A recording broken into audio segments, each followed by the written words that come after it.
दोस्तों, क्या आपको याद है कि हमने इस कपड़े के बारे में जाना था और जो तेलंगाना में ये जगह दिखाई गई है इसके बारे में जाना था।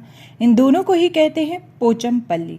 और हमने यह भी जाना था कि यह जो बुनाई होती है, इस तरीके का जो कपड़ा होता है जो इस तरीके से बुना जाता है, उसे हम पोचमपल्ली क्यों कहते हैं। हमने इस सब के बारे में, पोचमपल्ली के बारे में जाना था आपकी NCERT की कक्षा 4 की पुस्तक आसपास के पाठ 23 से। तो हमने यह तो जान लिया कि तेलंगाना में एक जगह है पोचमपल्ली, जहाँ पर जितने लोग हैं वो ज़्यादातर बुनाई का काम करते हैं, ज़्यादातर वो बुनकर है। इसी कारण से इस बुनाई का नाम पोचमपल्ली रखा गया, जो कि उस जगह के नाम पर है, क्योंकि ज़्यादातर लोग यही काम करते हैं। तो चलिए अब हम जानेंगे क्या। देखिए, यहाँ पर एक तस्वीर मौजूद है।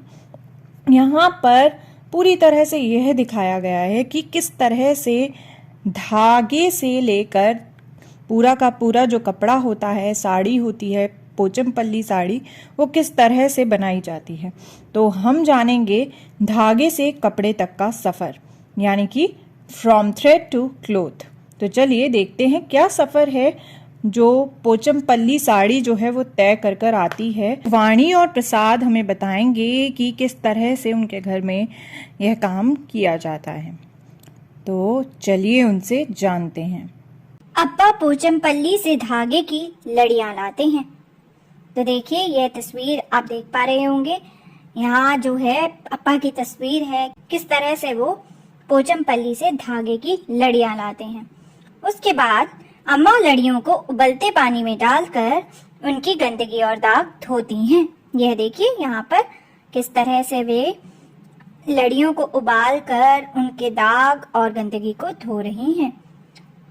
फिर सब मिलकर धागों को सुंदर रंगों में रंगते हैं और सुखाकर उनकी गट्ठी बनाते हैं। यहाँ पर देखिए, धागों की गट्ठी जो है अलग अलग रंगों में मौजूद है। धागे की गठियां करघे पर लपेटी जाती हैं।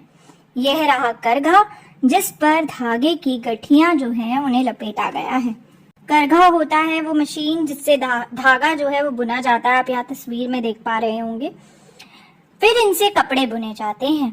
यहाँ पर देखिए किस तरह से कपड़ा जो है वो बुना जा रहा है।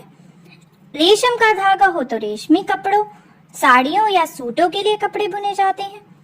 सूती धागे से भी साड़ियां, कपड़ों के थान और चादरें बुनी जाती हैं। करघे में कई सुइयां होती हैं।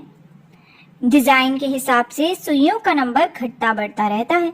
यहाँ देखिए, अलग अलग सुइयां होती है करघे में, और जैसा डिजाइन चाहिए होता है, पतला डिजाइन तो छोटी सुई और मोटा डिजाइन तो दूसरी सुई। कारीगर चमकदार रंगों की बहुत ही सुंदर पोचमपल्ली साड़ियां बुनते हैं। देखिए कितनी सुंदर सुंदर पोचमपल्ली साड़ियां जो हैं वो तैयार की गई हैं अलग अलग चमकदार रंगों से। इन कारीगरों ने अपनी इस कला से इलाके का नाम दुनिया भर में मशहूर कर दिया है।